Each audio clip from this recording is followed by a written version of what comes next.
Oke, kembali lagi di channel belajar farmasi klinis. Kali ini kita akan belajar tentang buku saku suplemen kesehatan untuk memelihara daya tahan tubuh dalam menghadapi COVID-19, yaitu tentang vitamin E. Kita flashback kembali. Sebelumnya kita kan sudah belajar tentang vitamin C. Untuk kebutuhan vitamin C itu untuk laki-laki itu 90 mg. Kemudian untuk perempuan 70 mg. Kemudian untuk vitamin D itu kebutuhannya untuk laki-laki dan perempuan sama, dibedakan hanya berdasarkan umur. Jika umurnya 10 sampai 64 tahun itu 15 mikrogram. Apabila lebih dari 64 tahun yaitu 20 mikrogram. Kemudian untuk saat ini kita akan belajar tentang vitamin E.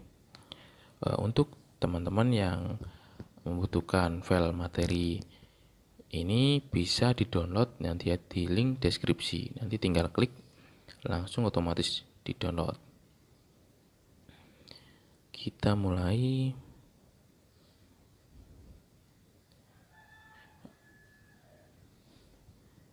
Untuk pembahasan pada materi kali ini yaitu apa itu vitamin E, kemudian apa saja sumber vitamin E, kemudian berapa jumlah yang disarankan untuk diminum, kemudian bagaimana vitamin E bekerja untuk daya tahan tubuh, kemudian adakah peringatan atau perhatian pada konsumsi vitamin E, kemudian bagaimana aturan di Indonesia terkait vitamin E.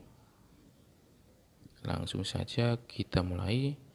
Ini tentang suplemen kesehatan. Vitamin ini termasuk dalam suplemen kesehatan guys ya. Tentang sistem imun, ini sudah sampai.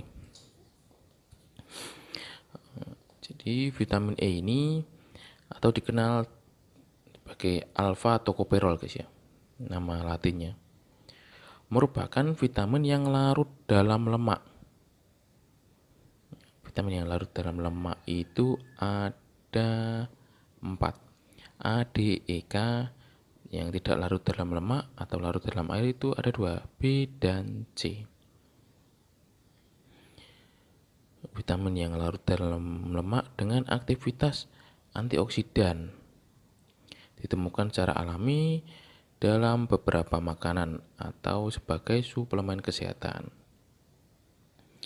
Sifatnya larut lemak, terdapat di sumber makanan dan suplemen kesehatan. Apa saja sumber vitamin E? Ini guys ya. Vitamin E secara alami terdapat dalam makanan sebagai berikut: minyak bunga matahari, minyak jagung, kemudian minyak kelapa sawit. Ini banyak-banyak dari minyak guys ya, karena dia larutnya dalam lemak.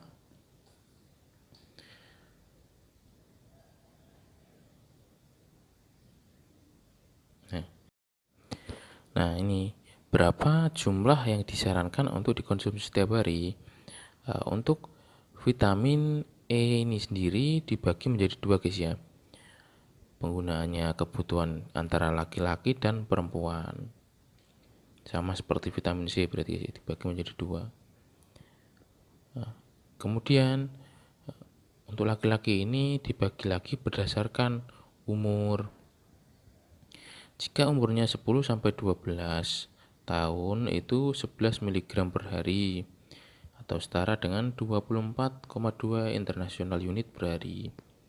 Jika umurnya lebih dari 12 tahun atau dikatakan dewasa, itu kebutuhannya 15 mg per hari, setara 33 international unit per hari. Kemudian bagaimana jika perempuan?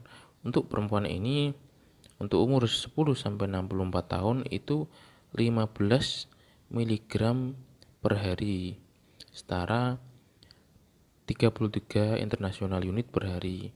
Jika umurnya lebih dari 64 tahun, 20 mg per hari, setara 44 international unit per hari.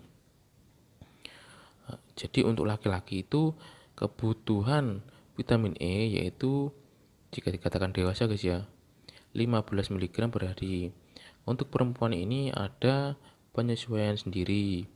Jika umurnya itu lebih dari 64 tahun, untuk vitamin E ini kebutuhannya harus ditambah karena memiliki kebutuhan 20 mg guys ya per hari. Kalau untuk umur 10 sampai 64 itu sama dengan laki-laki 15 mg per hari. Begitu guys ya cara menghafalkannya. Kemudian ini selanjutnya bagaimana vitamin E bekerja untuk daya tahan tubuh.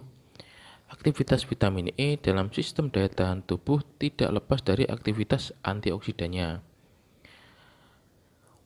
Pada uji pada manusia dengan suplementasi vitamin E dosis tinggi menunjukkan peningkatan proliferasi limfosit, meningkatkan produksi IL-2 dan menurunkan produksi IL-6. IL ini interleukin guys ya. Beberapa penelitian tidak menunjukkan hal tersebut karena perbedaan dalam dosis vitamin E yang digunakan kadar vitamin E dalam darah, usia subjek dan metode penetapan kadar antibodi. Adakah peringatan atau perhatian pada konsumsi vitamin E? Tentu ada. Tidak boleh dikonsumsi melebihi dosis yang telah ditetapkan, yaitu 400 international unit, kecuali dalam pengawasan dokter karena dapat menimbulkan efek samping yang tidak diinginkan. Karena mungkin dapat ditimbun dalam tubuh. Nanti jadi BSK guys, batu saluran kemih. Kemudian untuk interaksi obat sendiri, vitamin E memiliki potensi interaksi dengan beberapa obat atau herbal yang bersifat antikoagulan atau antiplatelet. Misalnya warfarin, aspirin, ginkgo biloba, bawang putih, ginseng sehingga dapat meningkatkan resiko pendarahan. Untuk penggunaan vitamin E ini harus diawasi guys ya.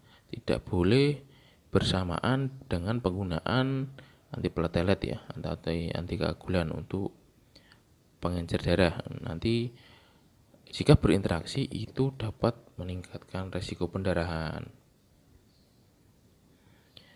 Kemudian bagaimana aturan di Indonesia terkait vitamin E? Di Indonesia batas maksimal penggunaan vitamin E sebagai suplemen kesehatan adalah 400 international unit per hari. Klaim yang disetujui adalah suplementasi vitamin E ya guys ya, membantu memenuhi kebutuhan vitamin E. Kemudian informasi tambahan ini yang selalu kita hafalkan guys ya, cek klik ini, yaitu cek kemasan, label, izin edar dan kadaluarsa. Jangan lupa untuk membeli semua produk itu kita harus melakukan ceknya. Ceknya itu apa? Cek klik ini yang paling mudah dan sangat sederhana untuk dapat kita lakukan, yaitu cek dulu kemasannya, pastikan kemasannya produk itu dalam kondisi baik, tidak rusak.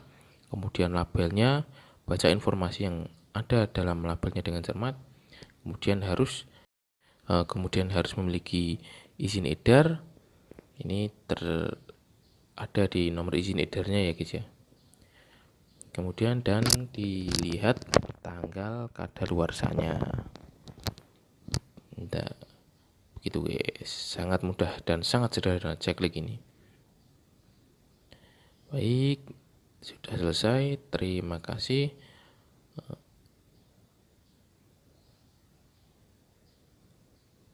Kita akan bertemu di video berikutnya. Salam belajar farmasi klinis. Semangat belajar.